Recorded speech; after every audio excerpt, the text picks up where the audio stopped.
Hello everyone, welcome to अनसिलवस में आपका स्वागत है। चलिए देख लेते हैं आज का जो वीडियो है।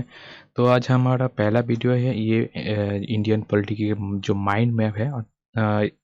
इसके मतलब यही है कि एक पॉइंट से कौन सी पॉइंट लिंक है उसके बारे में बात करेंगे। तो चलिए देखते हैं। लक्ष्मीकांत से ये उठाया, तो मतलब माइंड मैपिंग करने के लिए जो पॉइंट है। तो चलिए देख लेते हैं। तो यहाँ पे देखिए, पहले हम लोग देखेंगे आज इंडियन कॉन्स्टिट्यूशन का जो पहला जो पार्ट है वो है कॉन्स्टिट्यूशनल हिस्ट्री।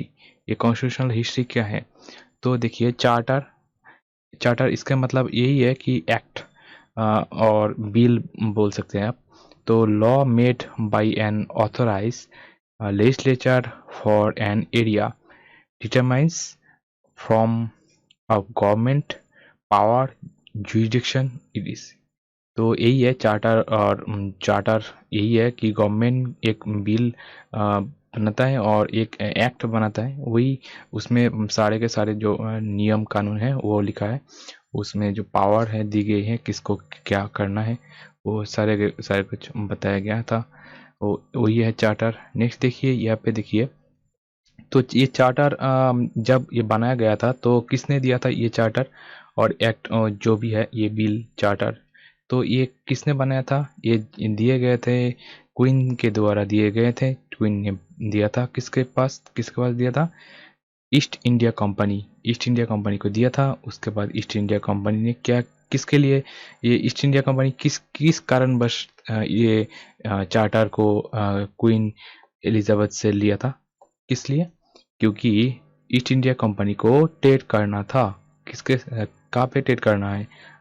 या बिजनेस करना है कहाँ पे? इंडिया पे बिजनेस करना है, इसीलिए ईस्ट इंडिया कंपनी ने ये चार्टर लिया था क्वीन से, क्वीन एलिजाबेथ से दिया था।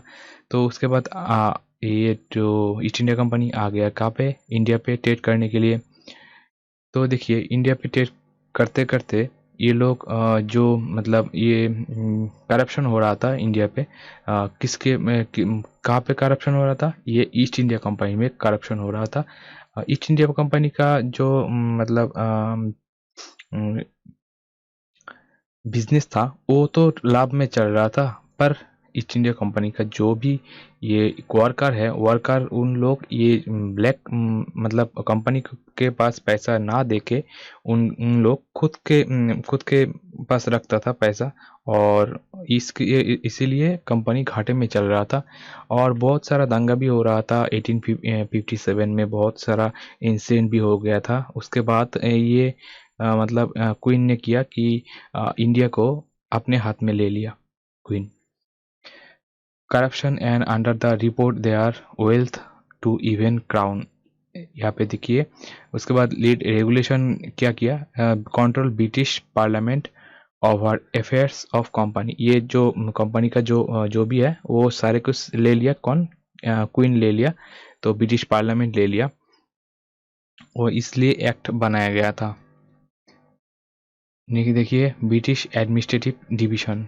ये ब्रिटिश जो है वो कैसे ये एडमिनिस्ट्रेटिव चलाया था, वो ब्रिटिश हुआ से कैसे मतलब कैसे ये काम करता था, एडमिनिस्ट्रेटिव किस टाइप का था, यही बताया गया है। तो देखिए, दो टाइप का एडमिनिस्ट्रेटिव था।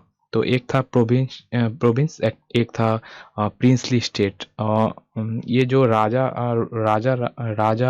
और किंग रहता था, तो उसके लिए प्रिंसली स्टेट का एक प्रोविंस था, एक एक नियम कानून था। और जो प्रोविंस था, जो डायरेक्ट कंट्रोल ब्रिटिश के कंट्रोल में था प्रोविंस, तो उसके लिए और एक दूसरा नियम था। तो देखिए, प्रिंसली जो स्टेट है वो मतलब कौन कौन सा प्रिंसली स्टेट था? कश्मीर, हैदराबाद, ये सब प्रिंसली स्टेट था, मतलब इसमें किंग रूल करता था। तो 40% था ये। और किंग सबॉर्डिनेट ब्रिटिश के अंडर ही ये किंग काम करता था। और ये सारे मतलब ब्रिटिश को किंग को मतलब ब्रिटिश के अंडर काम करता था और किंग को टैक्स देना पड़ता था, किसको? ब्रिटिश को। तो यही रूल था ये जो प्रिंसली स्टेट का। और जो खुद का ब्रिटिश का खुद का जो रीजन था और खुद का कंट्रोल में था, तो वो 60% ये कंट्रोल था। और ये जो प्रोविंस था, इसको प्रोविंस बोलते हैं कि जो खुद के कंट्रोल में था ब्रिटिश का। तो ये कौन कौन सा है? बॉम्बे, बंगाल, ये सब है जो ब्रिटिश का खुद के कंट्रोल में था। तो देखिए ऐसा ही था एडमिनिस्ट्रेटिव जो स्ट्रक्चर